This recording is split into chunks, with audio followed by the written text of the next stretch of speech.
নিজের সবটুকু যার জন্য ত্যাগ করেছেন সেও কিন্তু একদিন বলবে, কেন করেছিলে? আমি কি করতে বলেছিলাম?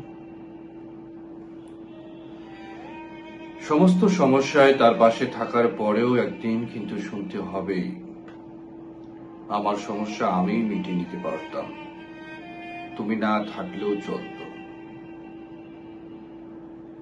তার সমস্ত হারিয়ে যাওয়া সম্পর্ককে চেষ্টা করে তার কাছে ফিরিয়ে দেওয়ার পরেও কিন্তু আচমকা সে বলবে, আপনি নাকি তাকে একা করে দিতে চান।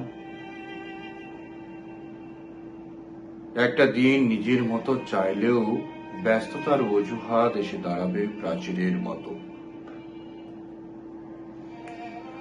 আসলে অনুভূতিগুলো মরে গেলে রয়ে যায় শুধু যুক্তি আর তর্কের পাহাড়। তখন কথার পিঠে কথা বসে,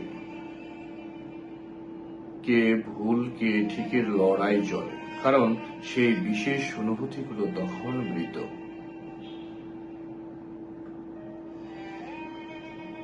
তাই যার জন্য সবটুকু ছাড়ছেন সেও একদিন বলবে স্বার্থপর।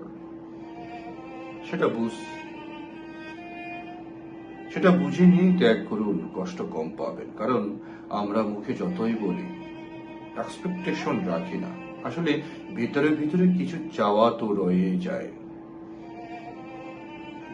একটা একলা সন্ধে, একটা নিশ্চিন্ত বিকেল হয়তো তখনই চেয়েই যাই মনে মনে। তাই তো আঘাতগুলো আঘাত হয়েই আসে, আর আমরা নতুন করে ভেঙে পড়ি। তাই তো মনকে বারংবার বলি, চলো জটিল হয়ে যায়। কিন্তু অবাধ্য মন তবুও আশা ছাড়তে পারে না। আশা থাকলে আশা ভঙ্গ থাকবে নিশ্চিন্ত।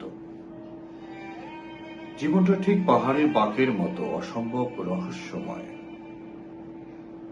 তুমি যেটাকে নির্ভেজাল ভালোবাসা মনে হচ্ছে, কাল সেটাকেই তোমার শুধুই বোঝাপড়া।